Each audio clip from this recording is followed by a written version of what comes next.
The Seattle Seahawks have opened up their training camp leading to the 2025 season.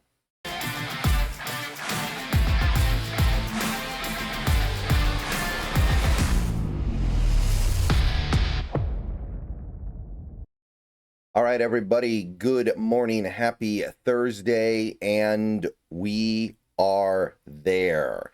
As of yesterday, the Seattle Seahawks have taken the practice field at the VMAC, and there's not going to be a lot of breaks until the season is over.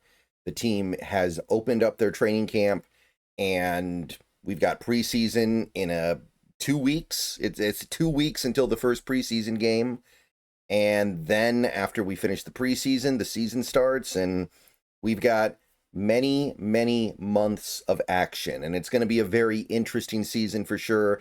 Every season is interesting in its own way, but a lot of change this offseason, a lot of transitioning, a lot of new stuff going on here. And I think that most Seahawks fans, even the ones that might not be over the top optimistic about where this team is headed, are at least interested to see where this ends up going. Now, yesterday was, of course, the first actual on-field practice for the training camp session. And as I said I have collected some things that were said by people who were there. Guys like Dugar, guys like Brady Henderson, guys like Dan Viennes, actually. Corbin Smith was there, I believe, as well. Excuse me. And they've done a pretty good job putting together a meaningful picture of stuff that happened yesterday. I still haven't totally decided if I want to make these videos the next day, the morning of, or make these videos the evening of the day. So if I had made this video and posted it last night, obviously it would have gotten out quicker. But you're uploading something later in the day on the East Coast. It's already pretty late by the time I could get that video up. And I don't know if that would be better. So if you have an opinion on that, leave it in the comments. That's number one. Number two, quick announcement, although a lot of you have probably already seen this by now. Talking Seahawks with the Hawks Nest is returning later today. We're going to go live at 2 p.m. Pacific. So if you're not already aware of that, that stream should already be visible on my channel and his channel. So be prepared to tune in. We're going to talk about the offseason. We're going to talk about this upcoming camp. And finally, please like this video if you haven't already. Subscribe if you're new. Click the bell for notifications. Become a channel member for $2 a month. Those are the best ways to support the channel. Let's get it on. Now, first, for those of you out there who are a little more visual in the way that you learn, one thing I want to say is that there are plenty of places you can go where you can see actual video clips from camp. Now, they're not necessarily going to tell you a lot about what actually happened on the field over the course of several hours, because these clips are going to be very short. And I don't think you're going to find anybody out there who's streaming or videotaping and then uploading the whole thing, right? That's kind of what it would take. But if you're more of a visual person, the guy that I found who's really good at passing along a lot of video clips from camp is Dugar here. So if you want to see video clips, like here he has a 17-second clip of Sam Darnold throwing the ball, and on this tweet he has a 17-second clip of Jalen Milroe throwing the ball. So if you like stuff like that, in my experience, he does a pretty good job of it. Again, I don't know of anybody that's doing like compilations of the whole day. I don't even know if you can do that. And if you can do that, I don't know how big of a market there would be for stuff like that. Again, these things, they don't really capture the overall day of the camp, because how could it? It's a 17-second clip. But they're cool nevertheless. So check those out if that is something that appeals to you. Now, I already made the video yesterday talking about the injury stuff. I already made the video yesterday talking about some of the news concerning players we currently don't have access to. So I'm not going to relitigate that. If you want to know about that, watch the video I posted yesterday afternoon. But here are some of the notes concerning day one of Seahawks camp.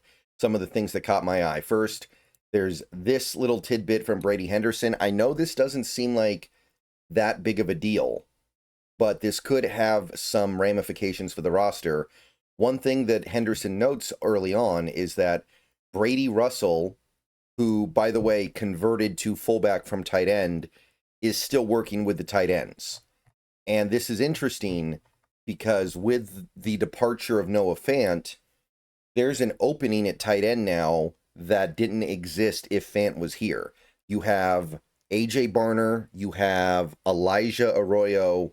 Right now, the third tight end is Eric Saubert, and Brady Russell was assumed to have full-time moved to fullback. But if he's still working with the tight ends, that opens up an interesting possibility where he could be the fullback and the third tight end, because it's not like either of those guys will play enough to where that would ever be a problem. And Henderson did continue discussing Brady Russell, and I know it's Brady Russell, people.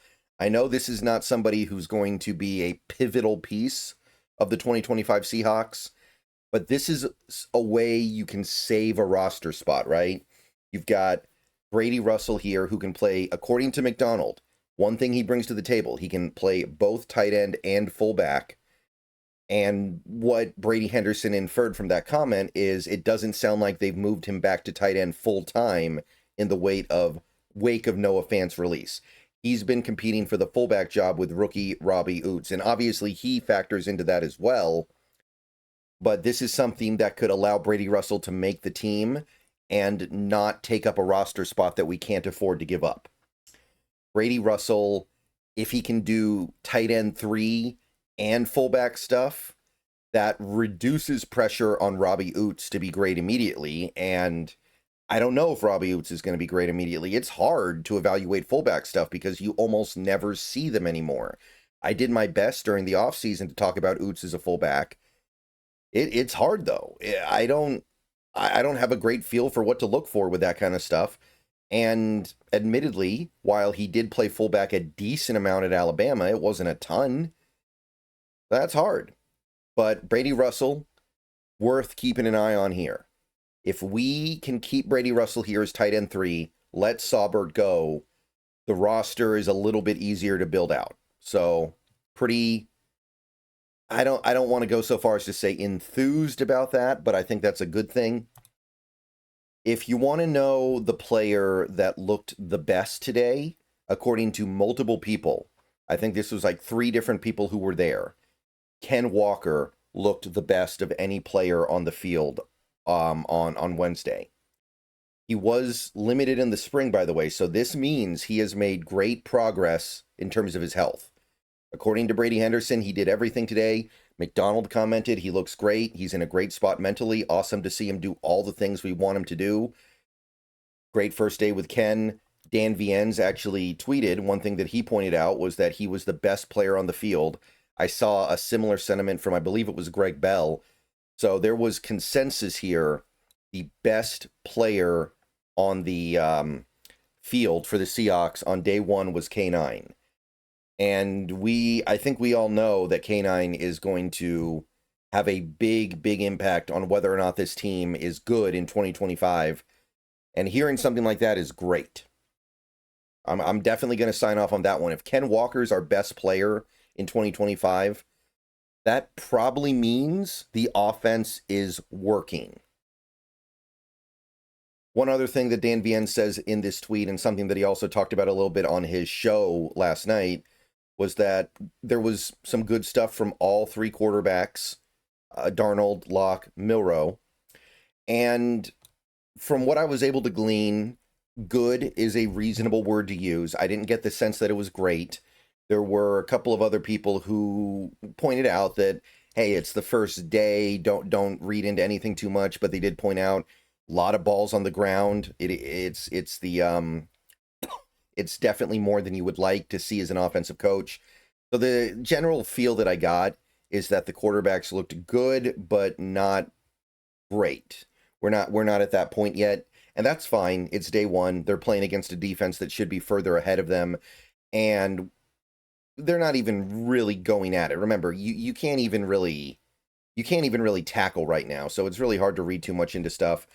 Cooper Kupp looks healthy. So you would hope that he's healthy on the first day of camp, but not everybody is. I mean, we have a couple players on this team right now that were not healthy on day one, and there might be good reasons for that. But Cooper Kupp is a guy who he's had a hard time staying healthy. And his health is very, very impactful to the 2025 Seahawks. Tight coverage from the defensive backs, which you would expect that in pretty much any Seahawks practice. On the offensive line, Brady Henderson had this to say, which doesn't really tell us too much. A lot of mixing and matching along the offensive line. No real indication on where things stand at right guard. McDonald said that shuffling will likely continue into next week, so don't expect any clarity here. One thing we don't know yet is if Lomia's going to actually compete for the starting job with Bradford and Haynes. I think Lomia played respectably last year when he got in, but there were a lot of shortcomings. Maybe an extra year in the NFL will work those shortcomings out, but I don't get the sense that Lomia has a very high ceiling. I think Bradford and Haynes, at the very least, both have higher ceilings. Maybe they have lower floors, but I'm hoping for something a little bit better than below average at right guard. It should not be that hard of a position to address, and we've had a hard time with it recently. So when I look at a guy like Lomia, I'm like, I think he could be passable, but I look at Bradford's athleticism and Haynes's college tape, and I think to myself, those guys could be among the best right guards in the league. Not too much clarity here from Henderson, but there's probably not much clarity to have, and there won't be for a little while. We may not figure out who's actually starting at right guard until after the preseason, and I don't think there's anything wrong with that as long as they eventually land on the right guy. There's nothing wrong with competition. Two guys that Corbin called out positively yesterday were, first, Elijah Arroyo.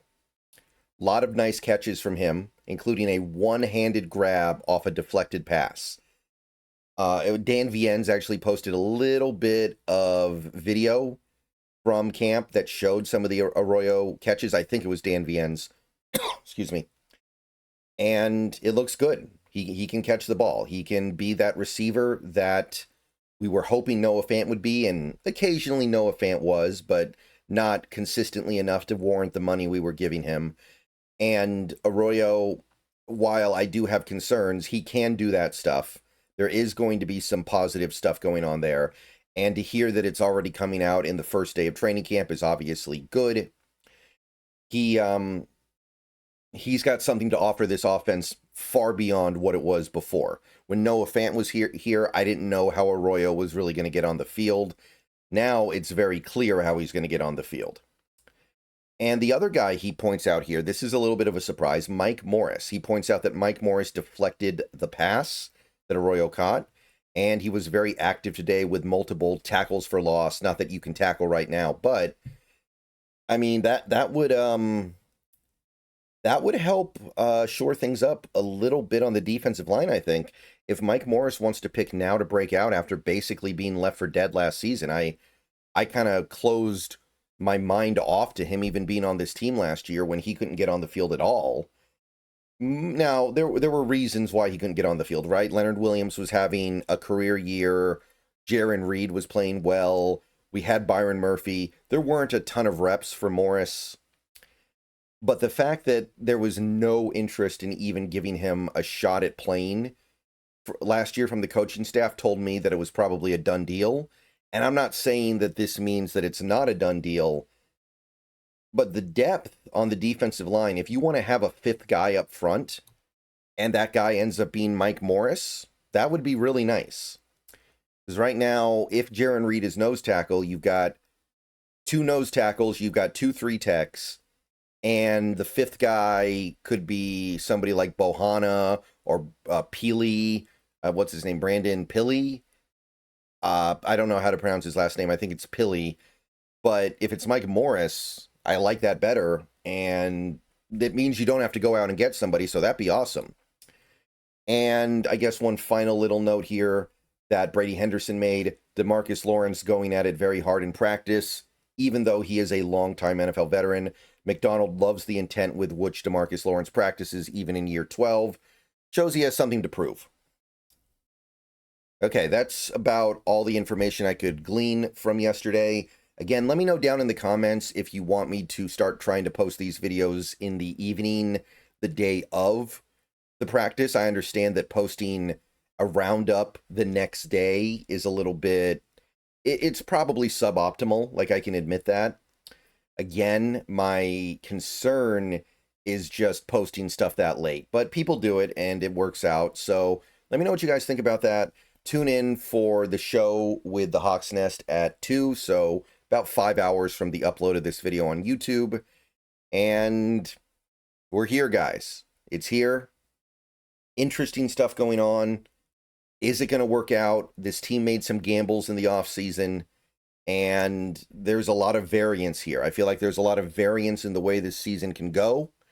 I think there's a lot of variance in the way this team can play. So far, I like a lot of what I hear out of training camp. Not that that's going to carry much weight by the time we get to the season. But hey, we're going to find out together. And we're going to find out over the course of several months. We're not going to find out after 1 or 2 days of training camp. All right. Have a great day. Go Hawks. More stuff later. At the minimum, I'll be streaming. Maybe I'll post another video later. Go Hawks.